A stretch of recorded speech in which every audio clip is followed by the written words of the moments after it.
皆さんこんにちは。 DIY リペアガイドです。自宅の玄関扉です。劣化が進んで少しするだけで色が剥げてしまいます。鍵のシリンダーや取っ手は変色とチョーキングが進んでいます。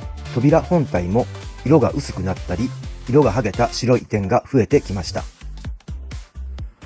この玄関扉はシートではなくプリントなので、あと3年もしたら手遅れになりそうです。仕事でお客様のところの玄関扉を塗るたびに自宅も塗らなければと思っていました。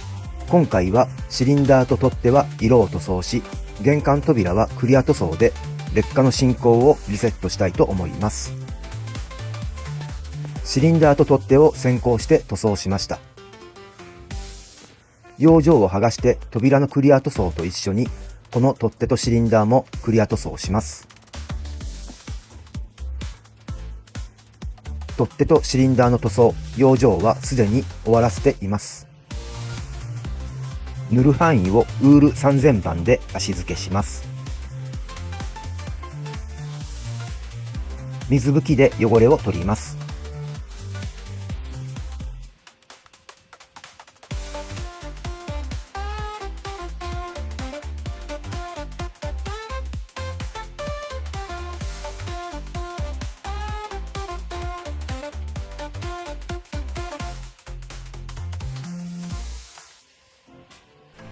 密着強化剤は源元化学工業の PP プライマーを使います。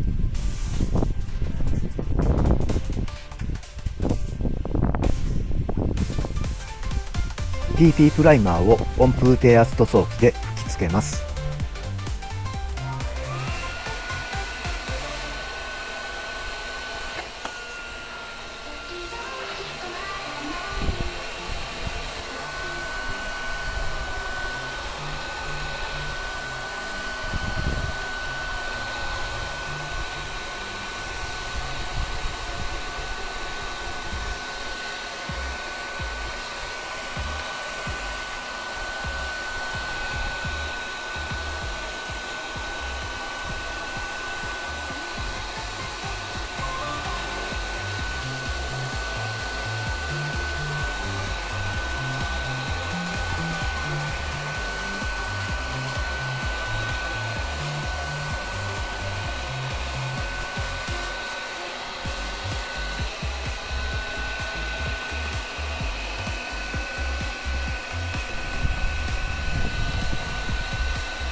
ウレタンクリアを吹き付けます。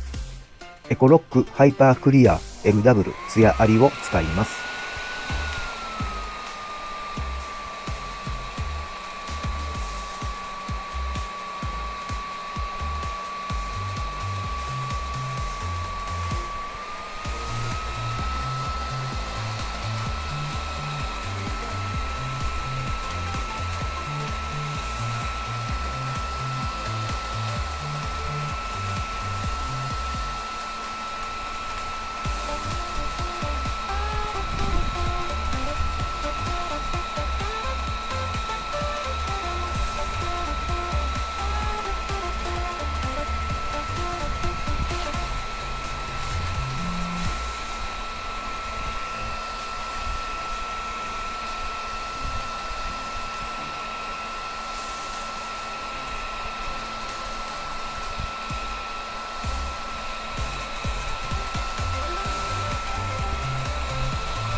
乾いたら養生を剥がします。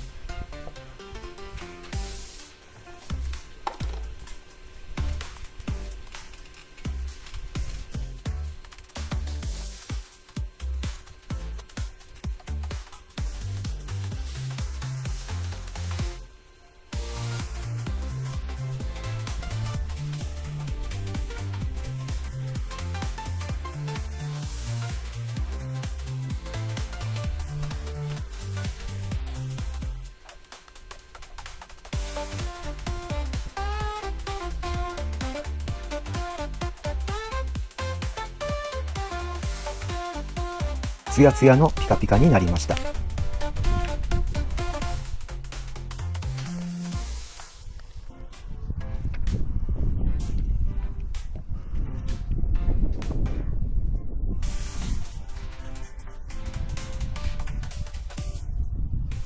最後までご視聴ありがとうございました。この動画が面白かった、興味を持った、参考になったと思われた方は、高評価とチャンネル登録お願いいたします。他にも多くのリペア方法を紹介していますので、そちらも見ていただけると嬉しいです。